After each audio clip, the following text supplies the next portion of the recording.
Do you want to start a thriving real estate career but don't know where and how to start? Do you want to become a successful realtor or investor but lack the required knowledge and skills?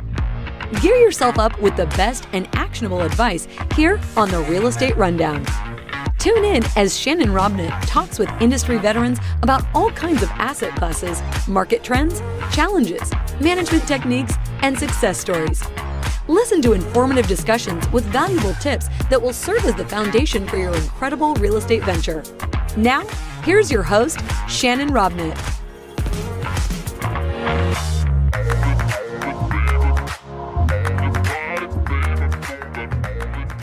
Hey everybody, welcome back to another episode of the Real Estate Rundown. And you know, it's really kind of neat today because I get to interview a gentleman who really is involved with what I started at and what I really believe in. So I'm going to bring Chad Griffiths to the table, and we're going to have some conversations about what's going on in industrial and why industrial might be a great thing for you to be in, recession or not, and why it's a pretty bulletproof industry. But let's talk about who Chad is. Chad has been involved as a real estate broker in the industry since 2005. We're going to have him explain why he started in 2005 as a broker, and it took him until 2014 to become an investor, but I'm sure there's a good story in there. And since then, he's done over 500 deals. 500 deals, that's a lot of deals. He would be considered an expert at that time frame. So guys, I want you to help me welcome Chad to the show. Chad, how are you, man? I'm doing very well. Shannon, thanks so much for having me on the show. I'm excited to talk anything industrial real estate. Well, you know, that was really where I grew up. I mean, cutting my teeth in, my childhood and everything, being involved with my dad building industrial. But let's talk about you for a minute. Give us an oversight on where you came from, how you got involved in real estate. Take about 5 minutes and just kind of educate us on who Chad is and how he got to where he's at now. Yeah, great way to tee up the conversation. So I didn't come from a real estate background at all. Actually, I had blue collar parents that had expectations that I would just go to university and get a job, which both of my sisters did. I took more of the entrepreneurial route. I was that kid selling hockey cards on the side of the road when I was 11 years old at a landscaping business. And by landscaping business, I mean I tried raking my neighbors' yards and charging them money for it. I was always that entrepreneurial kid. And it ended up through a series of jobs. I actually dropped out of business school. So I was about to go that route, took a management position at a restaurant that I was working at. Instead, figured I'd like to learn business and instead of doing it from an academic standpoint. Didn't last very long in that, but I started flipping some houses with some friends. Didn't really do well at that either, but I had an itch to get into real estate. So long story short, I ended up joining a commercial brokerage in 2005, which just so happened to be heavily involved in industrial real estate. That was the main focus. And I thought that I'd be working with sexy office towers or big shopping centers. And I got thrust into this environment where I had no idea what industrial real estate was. Much like a lot of people, I'm assuming there's people in your audience that are similar. They might have a relatively vague idea of what industrial real estate is, but not detailed enough to actually try and make a living in it. So I had no choice but to follow along with people in the office that were doing this, made a lot of mistakes along the way. But fast forward 17, 18 years now, I'm still at the same company that I started at. I became a partner in 2014, and then I started investing late 2014 myself and with some partners and a whole lot of debt. We've got about a 20 million portfolio right now. So we're continuing to grow, basically trying to add one property a year. And for the foreseeable future, I'm very bullish on industrial real estate, and I do it full time. I'm passionate about it, and I've got the majority of my net worth directly invested in it. Well, you know, and let's talk about perception, because I agree with you, right? I mean, most people, when they think about what is industrial, they think of the cement plant. They think of, the smelting factory. They think of this heavy use industrial, cold, grimy, place. But, and I think a lot of people are starting to see it in a different light, because now if you go and ask people what industrial is, they go, oh, well, it's Amazon last mile warehouses, right? It's these 1 million square foot warehouses that you find in Tucson and find in Baltimore and these huge, huge things. But it's a lot of things, right? I mean, there's as many different genres of industrial as there is in multifamily, whether you got a duplex, a fourplex, 12plex, an apartment complex, a single tower, of industrial or of uh, residential living. But let's talk about what you found when you started diving in and really dissecting what is industrial and what did you start to see was the benefit of industrial that attracted you as an investor? Yeah, great question. Along the way, I've realized that every property is different and unique, but they still fall into similar subcategories of industrial. So I've started grouping it into three different subcategories, warehousing being the first. And you're right, Amazon has dominated that conversation as late because there's a Amazon million square foot facility off the highway in every major city. So people are driving by these now as opposed to them traditionally being tucked away in industrial parks. But it can be anywhere from a million square foot Amazon facility all the way down to a 2,000 square foot warehouse bay that's just used to store some type of product. So anything warehouse related, I would say it's basically storage, repackaging, and then getting shipped out. So truck brings stuff in, it's packaged, stored for some period of time, and then gets sent out. So anywhere from a 2,000 square foot to a 2 million square foot warehouse. The other major one is manufacturing, and that's kind of the one you talked about earlier. It could be anywhere from heavy manufacturing. The one facility that I just walked through the other day used to be a fiberglass manufacturing facility, and it was 48-foot ceilings. The process involved in making all this was incredibly complex. But these manufacturing facilities can also be very basic. It can be a 2,000 square foot welding shop, or it can be a 2,000 square foot CNC machining shop. It can really even be an automotive bay. So that manufacturing space, I'd say, is where anything is made, produced, assembled, manufactured, as you will.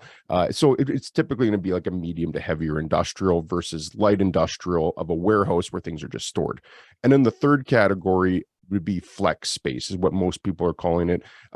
Flex space is a miscellaneous catch-all. And this is where you really start getting into how broad industrial real estate can be, because you can look at bottle depots, self-storage. Some industrial buildings are built out entirely as office space. I've seen industrial buildings that were retrofitted to be art galleries in major suburban markets. So their industrial properties can actually fit a wide array of businesses. There's almost no business out there that couldn't fit in some type of industrial property.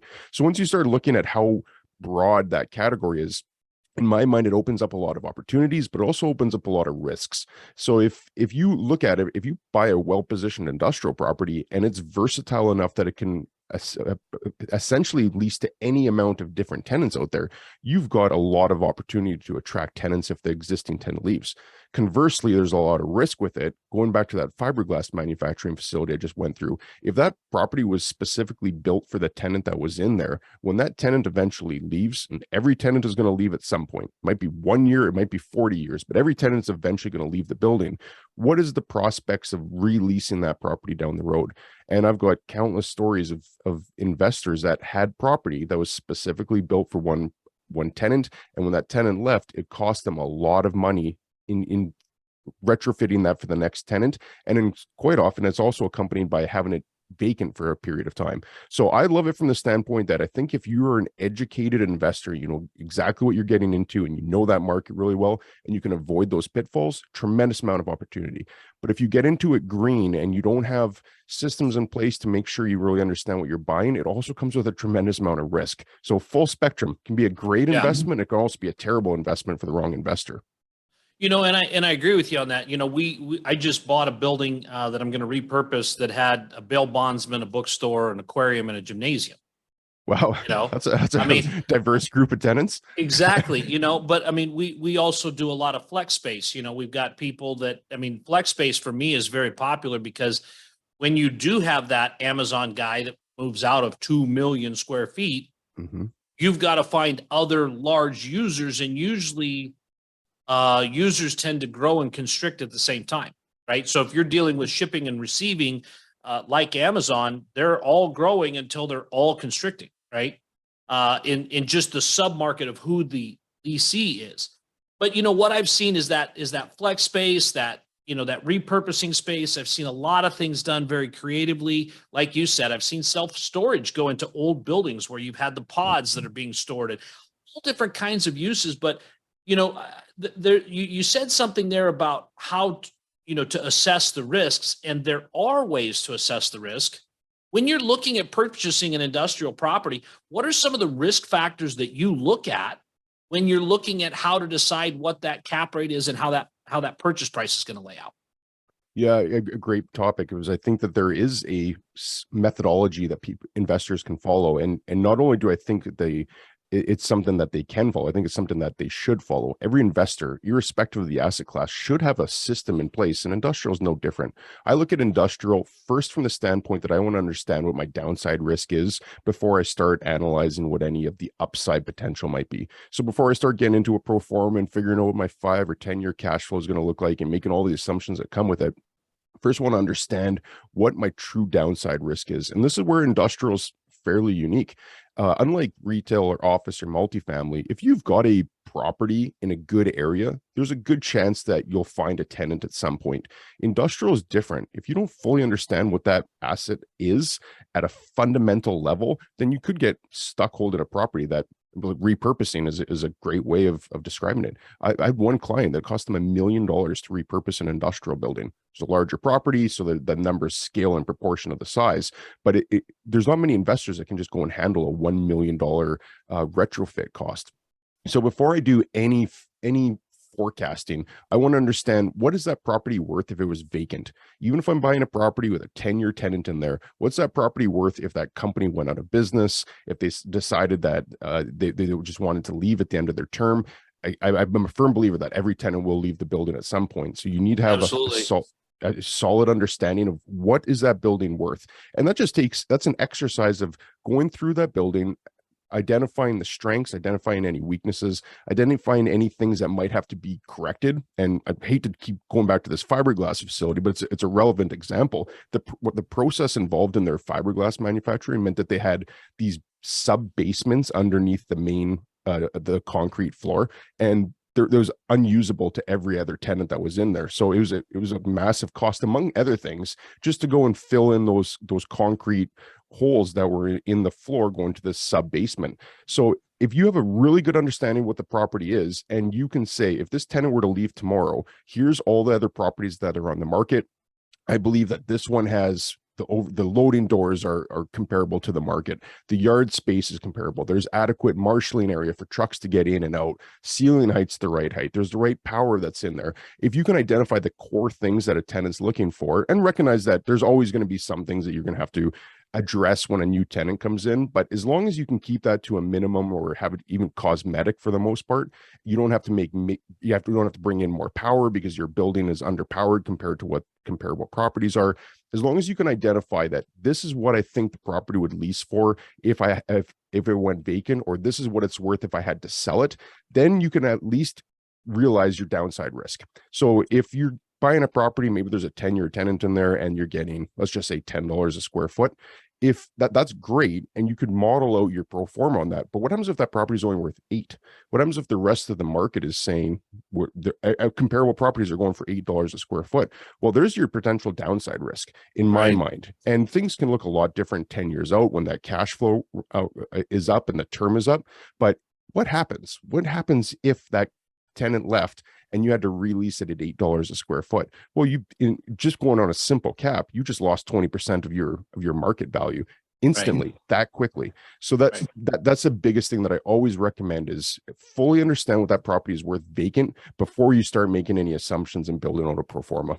And that's one of the big differences that people look at when they look at multifamily versus industrial, right? Because if you went to a bank, and you know that if you went to a bank and said, "Hey, I'm gonna buy this industrial building that has less than a year left on the lease," the bank wouldn't touch it, right? Or they would condition it so badly because of all those things. If you went to them and said, "Hey, I got this great multifamily building. There's 80 units in it. It's same value as Chad's industrial building over here. But the good news is all of these leases expire in the next 18 months or 12 months. The bank would be all over it, because it is much easier to look at multifamily and go, that's a 3-bedroom, 2-bath. That's a 3-bedroom, 2-bath. And we can now figure out what that is, where some of these things that you just talked about, where this is a fiberglass facility, or, it's a cement yard, or it's these kinds of things. There's intrinsic value there to a particular set of users, but not to a lot of users. And so that's a huge downside potential. Let's talk about some of the positives that industrial brings you. And you've talked about it several times, 10-year leases. Let's talk about long-term effects of what an industrial property does for you that maybe multifamily doesn't. Yeah, and I do want to emphasize, I'm not trying to scare everybody off by saying these negative parts, but I think having that healthy amount of fear can save people from making a big mistake. And I think the reason people are willing to accept some amount of risk is because all the reasons that you mentioned are that there is a lot of positives, particularly when compared to multifamily. So 10-year leases are quite common. And even the way that leases are structured is also important. Where in multifamily, you're typically just charging a gross rate to the tenant, and perhaps they pay utilities on top of that, or maybe utilities are included, but they're paying one amount. And that's inclusive of property taxes, the insurance, common area maintenance, everything that's required to operate that building. It's a gross amount. You're typically getting a 1-year term from a residential tenant. They're low credit tenants, as we talked about before this call. You contrast that to an industrial lease. You could have a 10-year lease with a high credit, in theory, a Fortune 500 company, or at least a company you can audit and check their financial statements. And the way the lease is structured is that they're typically, and the terminology can vary across different markets, but in essence, they're all going to be structured what's called a triple net lease. And the idea behind a triple net lease is the tenant's going to pay one amount called their basic rent or their net rent. Again, it might be called triple net rent in some places. That's the rent that's contractually obligated to pay to the landlord every year. It can be a set amount, so it can be $10 a square foot based on the whole square footage. It can be that flat for the whole term. There can be escalations in there, so perhaps it goes from $10 a square foot to $12 a square foot by the end of the term. Those numbers are contractually agreed upon between the two parties. Then the tenant is also responsible for paying their proportionate share of all the operating expenses of the property. And if it's just one tenant in the building, then they just pay all of it. If there's two tenants in the building, then assuming they have half of the space each, they pay 50% of all these expenses. But again, that's typically going to be property taxes, building insurance, common area maintenance, such as landscaping, snow removal in my neck of the woods, not in yours, that's common area expenses and management fees. That's another one that's actually quite often gets put into that operating costs or additional rent. And the concept behind that is that the tenants also pay any associated increase in those expenses. So if property taxes go up 10% next year, instead of that eroding the amount of money that the landlord would have been getting in a gross lease, that gets passed through to the tenant, again, on a proportionate basis. So a landlord knows what their base or triple net rent is up front. They know that's set for the whole term of the lease. And then any increases in the cost of operating that property get passed through to the tenant. So as an investor myself, I would much rather have a property where I know that any increases in costs aren't going to erode the amount that I need coming in from that net rent to either service debt or just to rely on cash flow. So I think that's one of the most important elements of industrial and commercial real estate in general. Yeah, and one of the things that I love to highlight there, I don't know how you write your leases, but we've done this for 25 years. We've written our leases with CPI increases, right? And nobody cared about CPI until last year, right? And then all of a sudden, when we see consumer price index, which is what CPI stands for, going up 7, 8, 9%, that means that my leases are going to increase 9% next year, right? So while I'm able to keep pace with what's going on, I'm also not liable for the property taxes going up 10%, like you said, right? Mm-hmm. If we have in Idaho, was about 4 years ago, we had a Snowmageddon event where we had more snow than anybody had ever seen in 20 years. And we had on one of our buildings, we had $24,000 worth of snow removal. Wow. Well, if I was in the multifamily world, I'm eating that, right? I'm shoveling it because I made an agreement with my tenants, and that's just what it is. In the industrial space, it really plays out that they appreciate that because it's their place of business. The other thing that we saw in 2008 was people were losing their houses, but they weren't giving up their places of business because they still had to make money, right? And so those long-term tenants, they understood what it meant to own a home versus rent a home. They could do that elsewhere, but they knew that they could not move their business and still be profitable. right? Mm-hmm. And so during that whole time period, we saw a very, very small number of people actually close their businesses and go away during that same time period. And when they did, we had personal guarantees. We had corporate guarantees. We had access to real funds. And so those examples that you kind of just threw out there are really, really important, because we've all had that tenant in multifamily that trashes the place. We got $3,000 worth of damage and a $900 security deposit. And now we can go to small claims court and there's nothing that this person owns. We can get a judgment. There's nothing to attach to. Where in the industrial world, I have tenants that they've been bought by a larger operation. They're vacant in the space. They have moved completely out, but they still pay the rent because they know they have the corporate guarantee, right? Mm-hmm. So it's really a different space. Let's talk about some of give us a couple of stories of successes that you've had in the industrial space, whether yourself as an investor or for your clients, where you've been able to see the real advantages of making these industrial deals that have worked very well for your clients. Yeah, I'd say I have stories of clients that have been very successful in repurposing and adding value to a property and then putting a tenant in it and then in selling it or refinancing it. That's pretty common. I actually don't look at my own portfolio as trying to hit home runs. I'm an investor. I just want to hit singles and doubles, and given enough time, you hit enough singles and doubles, for using a baseball analogy, you will drive home runs and you'll win the investing game if you're just patient enough. So even in my own portfolio, I haven't had any home runs on it, but even through the pandemic, we didn't lose a single tenant. We had to give a little bit of rent deferral, but we didn't have to abate any rent. And those tenants subsequently caught up on their rent. So we had no lost income during, in those first 3 months of the pandemic, which were really uncertain. We still didn't lose a single penny once the tenants got caught up. And it's been a very stable asset class. So every year we're paying down a good chunk of principal. We're cash flowing, and we've got properties in all different types of companies, but we're accumulating cash in all these holding companies. The asset value is going up every time as we're increasing our rents. So I would say that industrial real estate, there's a couple of things that I really like about it as an investor myself. First, it's a lot easier to scale. So if you compare, one property in our portfolio is about a $3 million building. We have a Fortune 500 company as the single tenant in there, and they've got 4 years left on their lease or so.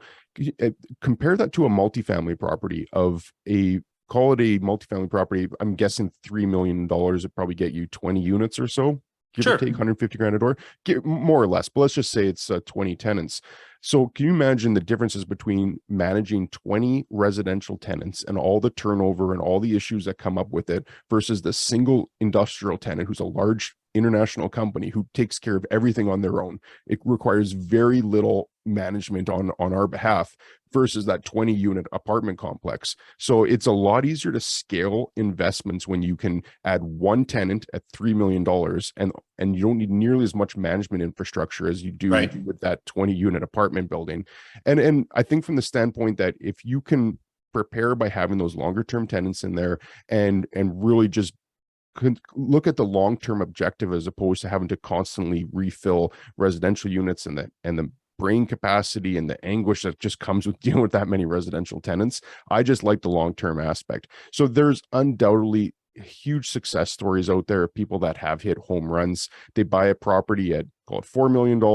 They add value to it in form of renovation or just repurposing it. They get a tenant in that was 20% higher than what they expected with the old building, and then they refinance it and sell it out. There's plenty of stories like that. That also just comes with more risk too. You're typically buying a vacant building. There's just risk that comes with that. I'm a very conservative cash flow investor. I want to get properties I can get cash flow in right away and hit those singles. And that's really the thing too. I mean, I think of all the asset classes, industrials, the most like Chef Tony, right? You set it and you forget it because you can literally read the lease and you know what you're going to have for longevity. You know what you're going to have for rent increases. You know what your broad stroke is in the market as far as who else would want it. And, just this analogy that you talked about, you've got 40 toilets versus maybe 6 toilets, just the toilet count. Right. Of your analogy of the one tenant in a $3 million building. And then you start to pile stuff in there like lending costs, right? Because lenders love long-term leases. They love corporate guarantees. They love those kinds of things. So they're willing to go with a rate that is locked longer. In fact, I know that you can get industrial loans for 25 years, locked and amortized for 25 years. You can't do that in multifamily unless you go with a HUD product, which takes, forever and a day to get. But they love it because you can literally sit there and go, I locked my loan in. I'm making 7% this year. I'm going to take a 4% rent increase next year, and I'm going to do that for 8 more years. And here I am. I can map this out. I don't have the fluctuations in the market. I don't have my tenant trying to leave. I don't have them, doing all the damage and all those other things in most cases.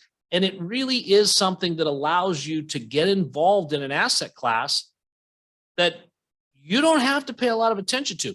You don't have to have a full-time management staff. You don't have to do all these things because most of these people also, I think this is a big, big thing. And I learned this really, really early on when I was building a few houses and doing some industrial stuff. Most people that are looking for the space for their business are tolerant of a plugged toilet for a period much longer than a person is tolerant of the same plugged toilet in their home. Right? Because even if they're tenants, this is still their personal space. It's their personal property. There's that love and attachment to it. The business guys, they're looking at it going, I need a roof over my head and I need the tables here so I can assemble my packages or do whatever it is I do. I'm purely looking at this from a business standpoint. It's a much different love and attachment. And as an investor, I know that every time the property taxes increase, I'm not worried about it. Right? So I love it for all of those kind of assets or all of those reasons that the asset is super stable. It's super stable. It also, like you said, isn't going to go shooting up or shooting down, right? I mean, it just isn't going to move a lot. It's a tortoise and the hare, right? I mean, we saw multifamily going nuts and like we discussed, I do a lot of multifamily.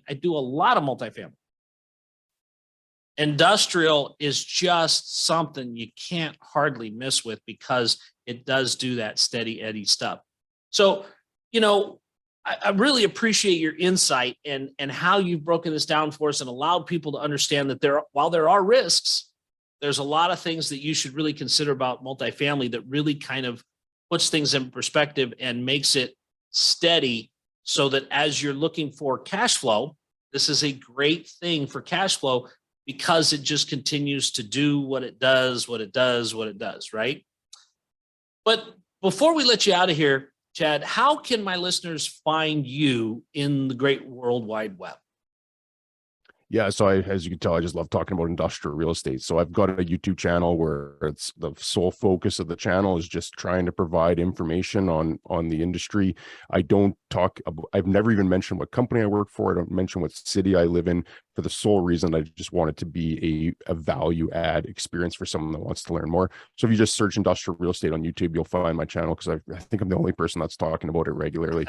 So that's probably the best way, or I'm also active on LinkedIn as well. Awesome. Well, Chad, I sure appreciate it. And guys, if you want to know how you can get a hold of Chad, we can definitely put you directly in touch with him. Send me an email at connect@shannonrobnet.com. We'll get you straight to Chad. If you'd like to get this episode on a regular basis, please subscribe where you're finding this. Otherwise, guys, we'll look to have you guys tune back in to another episode of the Real Estate Rundown. Thank you guys for tuning in. We'll talk to you soon. That's a wrap for today's episode of the Real Estate Rundown. Let these newfound strategies pave the way to start a successful career or a profound rebranding. If you loved everything you have heard, listen to more conversations at www.shannonrobnet.com. And be sure to leave a rating, share it with your friends, and subscribe. Until the next episode.